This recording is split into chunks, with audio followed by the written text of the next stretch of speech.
सभी को जय सिया राम। जैसे कि आप लोग जानते हैं, हम लोग श्रीमद् गोस्वामी तुलसीदास जी कृत श्री रामचरितमानस रामायण पढ़ रहे हैं। पिछले वीडियो में हमने पढ़ा था कि राजा चिंतित हो लौट आया और सब कथा ब्राह्मणों को सुना, भयभीत हो पृथ्वी पर गिर पड़ा। आज हम इससे आगे पढ़ेंगे। हे राजन, यद्यपि तेरा कोई दोष नहीं है, परंतु होनहार नहीं मिटती। ब्राह्मणों का शाप अत्यंत घोर होता है, किसी प्रकार अन्यथा नहीं हो सकता। ऐसा कह ब्राह्मण चले गए। यह समाचार नगर के लोगों ने पाया।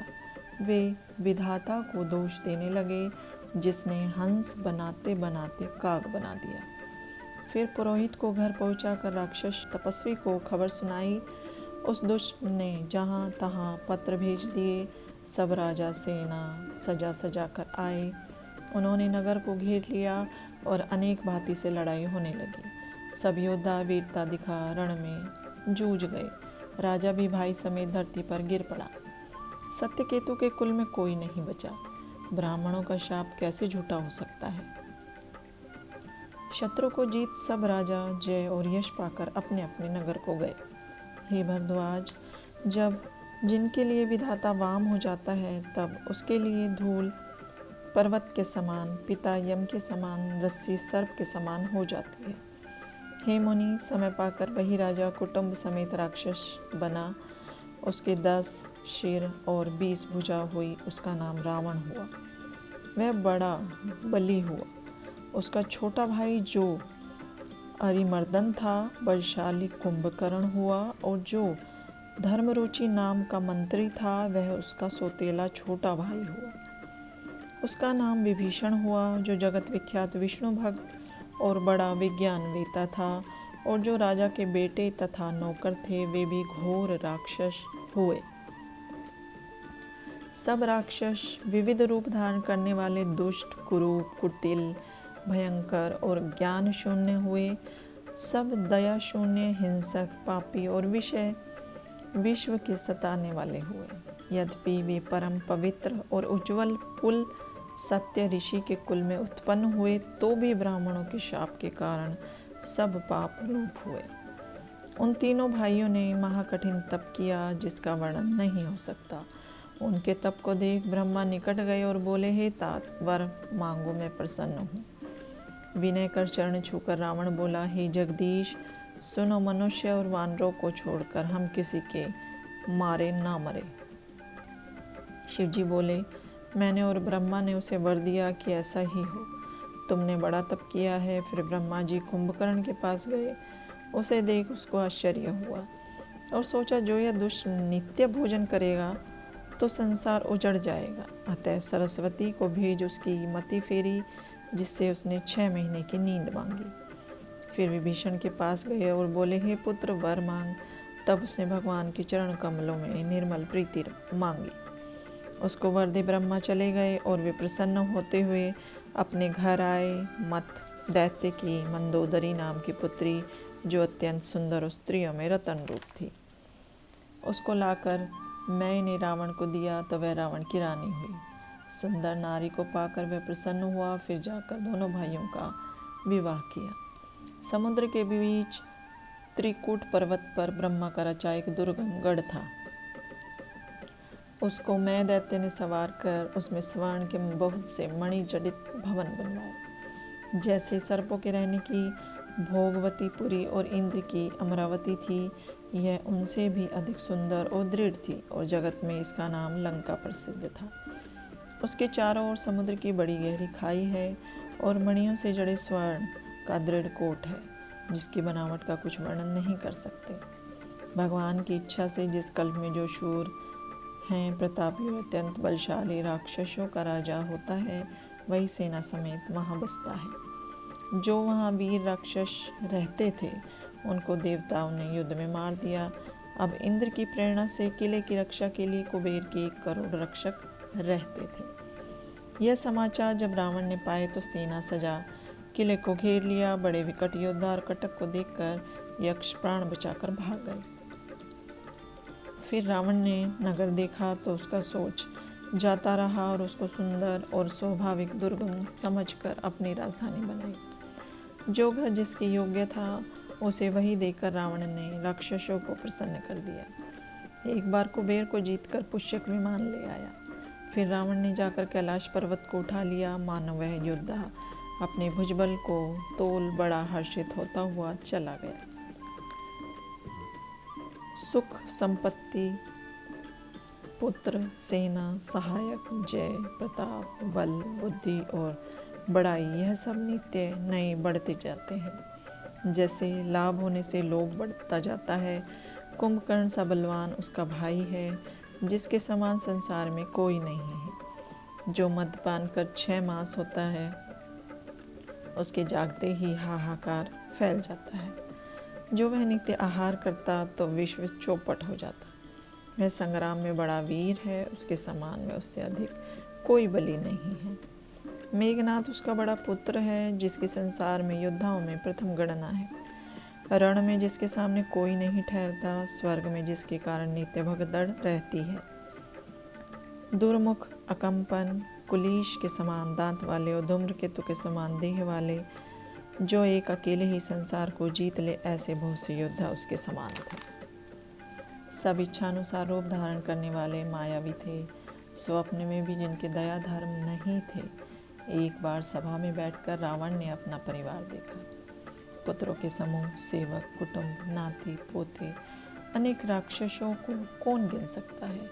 सेना को देख अभिमानी रावण क्रोध और मद से भरे हुए वचन बोला, हे राक्षसों, सुनो, देवताओं का समूह हमारा वैरी है। वे सम्मुख संग्राम नहीं करते हैं। शत्रु को बलवान देखकर सब भाग जाते हैं। उनकी मृत्यु एक प्रकार से हो सकती है। मैं तुमको समझा कर कहता हूँ, सुनो ब्राह्मण, भोजन, यज्ञ, होम और श्राद्ध, इन सब में जाकर बाधा डालो। इस प्रकार भूख से व्याकुल और बलहीन देवता सहज ही में आ मिलेंगे। तब उनको चाहे मार डालेंगे अथवा भली भांति अपना करके छोड़ देंगे। फिर मेघनाथ को बुलाया और उसे वैर बढ़ाने की बलपूर्वक शिक्षा दी। जो देवता युद्ध में धीर और बलवान है और जिनको लड़ने का अभिमान है, उनको लड़ाई में जीत बांध कर ले आओ। हे पुत्र, उठो और पिता की आज्ञा का पालन करो। इस प्रकार सबको आज्ञा दे आप भी हाथ में गदा लेकर चला। रावण के चलने से पृथ्वी हिलती थी। गर्जना से देव स्त्रियों के गर्भ गिरते थे। रावण को क्रोध सहित आता देख सुन देवताओं ने पर्वत की गुफाओं की ओर तका। फिर रावण दिक्पालों के लोक में गया तो सबको सो ना पाया। बारंबार सिंहनाद करके देवताओं को गाली देने लगा। संग्राम के मद से उन्मत्त संसार में दौड़ा फिरता था, किंतु उसे अपने समान वीर न मिला। 7 दीप, नवखंड, सातों पाताल, आकाश, पृथ्वी सब कांपने लगी और जलपाती वर्णादिक घबरा गए।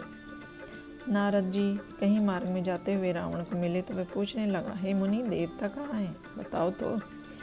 यह बात नारद को अच्छी नहीं लगी। अनखाए कर रावण को श्वेतद्वीप भेज दिया।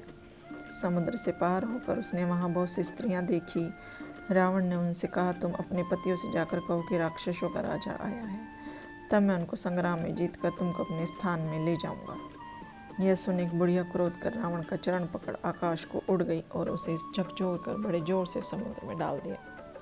अचेत हो पाताल को चला गया, पर ब्राह्मणों के आशीर्वाद से मरा नहीं, बल्कि उठकर गर्जा। मन में दुख और प्रसन्नता कुछ भी नहीं है। रावण नागलोक को जीतकर फिर बलि के लोक को गया। राजा बलि ने बड़ा आदर किया और कुशल पूजी। तब रावण ने कहा, तुम अपने शत्रु को पकड़ इस पृथ्वी पर राज्य करो। बलि बोले, जीतने से पहले पितामह के आभूषण पहन लो, सब दुख मिट जाएंगे। यह सुन रावण उठाने लगा, परंतु एक भी नहीं उठा। तब बलि बोला, बस इसी पुरुषार्थ से जय की इच्छा करते हो? अरे मूर्ख, जिन्होंने यह आभूषण पहन रखे थे तब वे ही एक क्षण में मारे गए, तो तू क्या है? प्राणों को लेकर घर चले जाओ। रावण लजाकर चल दिया।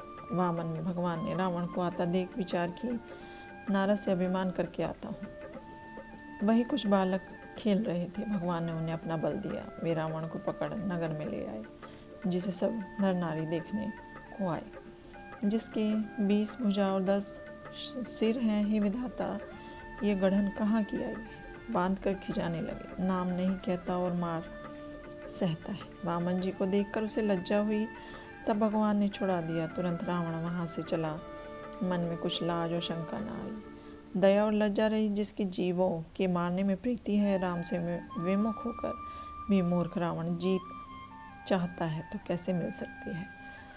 याज्ञवल्क्य बोले, जब जिसको विधाता टेढ़ा हो जाता है तब मणि भी उसे कांच के सदृश हो जाती है, जिसका दाम एक कौड़ी भी नहीं पाता। जहाँ कहीं देवता ब्राह्मणों को फिरता देखे उनसे दंड ले, बहुत दुख देवे, इसी आचरण से यह दुष्ट उत्पाती दिन रात फिरता था। फिर पंपा सरोवर के किनारे जहाँ बाली रहता था, इस सरोवर की सुंदर शोभा देखने लगा, जिसे देख मुनियों का भी मन लुभाता था। वहाँ बाली भजन करता था। वह रावण को देखकर मुस्कुराया। रावण वहाँ जाकर खड़ा हुआ और बाहें ठोक गर्जने लगा। तब रावण क्रोध कर बोला, अरे बकध्यानी मूर्ख कपी, सुन, मैं तेरा नाम सुनकर यहाँ आया हूँ। हे बंदर, कायरता छोड़कर मुझसे युद्ध कर। हे बाली, मुझे युद्ध में बिना जीते तेरा ध्यान करना वृथा है। यह बात रावण ने 320 दांतों को कटा कर कही। तब बलि बोला, भाई मैंने तुम्हारा बल सुना है। अच्छा, सूर्य को अंजलि दे लूँ, फिर तुम मुझे जीत कर जाना, खड़े रहो। तब बाली ने विचारा कि यह शिव जी के वर देने के कारण मरेगा नहीं। बाली ने कहा, हे रावण, घर जाओ, हमने तुम्हारी 4 प्रकार से हार सुनी है। बाली ने रावण को बहुत समझाया, परंतु उसकी समझ में नहीं आया। तब क्रोधवश बाली ने उठ झपट कर रावण को काख में दबा लिया। सूर्य की अंजलि दे, सातों समुद्र का आचमन कर संध्या करी। शिव जी के मन वचन कर्म से नाम जपे और संध्या वंदन समाप्त करके तब बाली घर आए और रावण काख में दबा रहा। इस प्रकार 6 महीने बीत गए और उसने बहुत कलेश पाया। नीते ही परेशानी के कारण निकलने का उपाय करता, परंतु कुछ वश नहीं चलता। काख में पसीना आने से वहाँ अत्यंत दुर्गंध हो गई। क्रोध करके दांतों से काटा। बाली ने जाना कि जो हो गए हैं।